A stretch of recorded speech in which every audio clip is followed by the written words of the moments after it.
부처 간 칸막이를 없애고 협업을 통해 양질의 서비스를 만들어가겠다는 정부 3.0. 주요 국정과제에 대한 정보를 공유하고 시스템을 연계함으로써 부처별로 일하는 정부가 아닌 과제 중심으로 일하는 유능한 정부를 만들어갈 계획입니다. 정부 입장에서도 부처 간에 이렇게 각기 일을 하다 보면은 사실 비효율적인 게 굉장히 많습니다. 그래서 이 정부 3.0을 통해서 부처 간의 칸막이를 제거하고 또 중앙과 지방 간의 칸막이를 제거해서 궁극적으로는 정부와 국민 간의 칸막이를 제거하는 겁니다. 정부는 부처 간 협업과 원활한 소통을 위해 PC나 스마트 기기로 온라인 협업이 가능한 정부 통합 의사소통 시스템을 구축했고 모바일 업무 시스템을 더욱 강화하고 있습니다. 정부의 역할은 국민들의 요구와 기대에 적절한 정책으로 대응하는 것입니다. 하지만 사회가 다원화되고 있는 만큼 국민들의 요구도 복잡해지고 있고 부처 간 협업 없이 추진할 수 있는 정책도 줄고 있습니다. 따라서 부처 간 협업은 이제 정책 추진에 꼭 필요한 과제가 됐고 정부도 정부 3.0을 통해 부처 간 칸막이 해소에 적극 나서고 있습니다. 정책의 효율은 높이고 국민의 비용 부담은 줄이는 부처 간 협업. 그 효과를 취재해봤습니다. 대부분의 국민이 1, 2년에 한 번씩 받는 국민 건강검진. 매년 1,100만여 명의 국민들이 키, 몸무게, 시력, 청력 등 기본적인 검사뿐 아니라 혈액, 소변, 엑스레이 등 세부적인 검사를 통해 자신의 건강을 체크합니다. 이로 인해 1인당 4만 원 내외, 매년 3천억 원이 투입됩니다. 이 같은 국민건강검진을 활용해 운전면허 취득과 갱신 시 반드시 받아야만 되는 신체 검사를 면제받을 수 있는 제도적 장치가 있었지만 공인인증서 발급과 문서 출력 등 절차상 번거로움 때문에 대부분 4천 원의 추가 비용을 내고 시력과 청력 검사를 별도로 받아왔습니다. 이 같은 절차 중복과 예산 낭비를 해결한 것이 바로 부처 간 협업. 보건복지부와 도로교통안전공단 등 5개 기관이 건강검진 정보 공동 활용을 위해 올해 초부터 긴밀히 협조해 왔는데요. 운전면허 적성 검사에 필요한 시력과 청력 정보를 추출해 신체 검사를 면제하기로 업무 협약을 체결했습니다. 방문해야 하는 번거로움, 그리고 뭔가를 인터넷 활용이 좀 어려우신 분들이 그런 거를 들어가셔서 하지 않아도 되는 그런 번거로움을 줄일 수가 있고요. 그리고 신체 검사 비용이 개인당 시험장에서도 4천 원씩 나가기 때문에 그런 개인적인 경제적인 비용도 절감이 될 수 있습니다. 부처 간 협업을 통해 만들어낸 결과는 처리 시간의 단축과 비용 절감. 운전면허증을 신규로 발급받거나 갱신 시에 반드시 거쳐야만 했던 신체 검사가 최근 2년간 국민건강검진 수검 자료로 대체됨으로써 연간 161억 원의 신체 검사 비용이 절감되고 신체 검사를 위해 소요됐던 처리 시간도 줄어든 것입니다. 최근 2년 이내 건강검진 내역 중 본인 동의하에 행정정보망을 통해서 시력과 청력 정보를 확인해서 신체 검사를 대체해서 적성 검사를 하실 수 있고요. 건강검진을 통하지 않은 개별적으로 받으신 신체 검사는 결과지 원본을 가지고 오시면 신체 검사 없이 적성 검사 하실 수 있으십니다.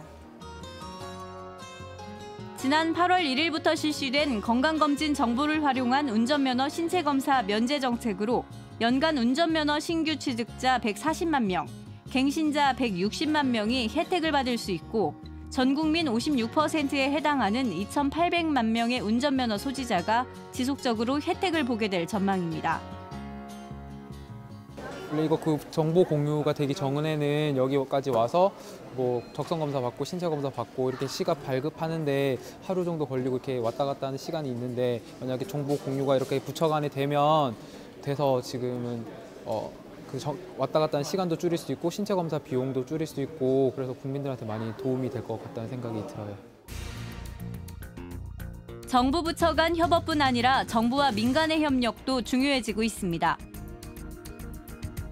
우리 농산식품의 원활한 수급과 해외 판로 확대를 지원하는 한국농수산식품유통공사.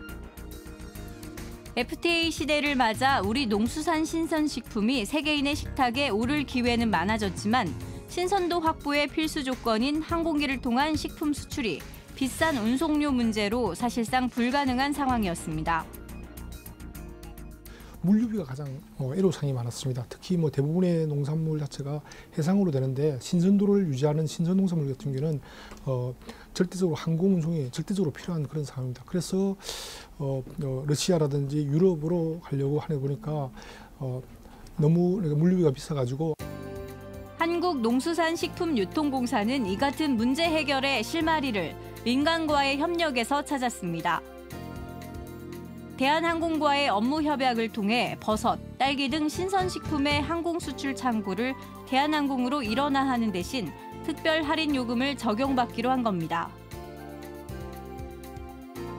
이로써 400kg에 불과하던 딸기의 항공 수출이 최근 13톤으로 늘어나고 한 달 평균 20톤이 넘는 우리의 버섯이 세계인의 밥상에 오르게 됐습니다. 향후에 또 우리 하는 부분들은 또 대한항공과 협업을 통해서도 했지만 이걸 함으로써 상대적으로 이렇게 항공을 하고 있는 데는 가격 인하 효과까지 가져온 그런 케이스가 되었기 때문이다. 민관 협력으로 낮아진 수출 항공료가 우리 농가에는 어떤 도움이 될지 버섯을 재배하는 한 농가를 찾아가 봤습니다. 직원 10여 명이 새송이 버섯 작업에 한창인 경기도 안성의 버섯 농장 송이올. 2002년 설립된 이 농장은 공급 과잉으로 버섯 가격이 계속 떨어져 한동안 운영에 큰 어려움을 겪어왔습니다. 새송이 버섯 가격이 국내 재배 농가의 증가로 10년 전에 비해 4분의 1 수준으로 떨어졌기 때문입니다. 생산 농가의 경영 악화로 인해서 생산 농가가 감소하고 그다음에 버섯 가격도 하락이 돼서 농가의 어려움으로 인해서 저희가 수출길에 눈을 돌리게 된 겁니다. 이 같은 상황을 타개하기 위해 김일중 대표는 17개의 버섯 재배 농가와 연계해 해외 수출법인 머쉬엠을 설립하고 본격적인 해외 수출에 나섰습니다. 마침 민관 협력을 통해 인하된 항공 운송료 적용으로 유럽과 러시아 등 이전에는 거리가 멀어 사실상 수출이 불가능했던 지역까지 버섯 수출이 가능해져 새로운 판로를 확보할 수 있었습니다. 현재 머쉬엠의 한 해 매출액은 100억 원. 민간 협력을 통한 항공료 인하로 우리나라 버섯 수출의 73%를 담당하는 중견 농산물 유통업체로 성장하고 있습니다. 좋은 어떤 신선도에 있는 버섯이 유럽까지 하루 만에 나갈 수 있다는 것이 장점이고요. 그와 더불어서 결국에는 신선도가 뒷받침되어진 버섯을 유럽 시장에 공급함으로써 더욱더 소비는 늘어날 거라고 저는 기대를 하고 있는 상황입니다. 개방과 공유, 소통과 협력을 통해 국민 중심, 현장 중심의 열린 행정을 만들어가겠다는 정부 3.0. 이제 부처 간 협업은 모든 정책 추진의 필요 조건입니다. 부처 간의 칸막이를 없애고 정책 효율 극대화를 위해 민간이 협력하는 사회. 바로 그것이 정부가 지향하는 국민 행복 시대의 모습일 겁니다.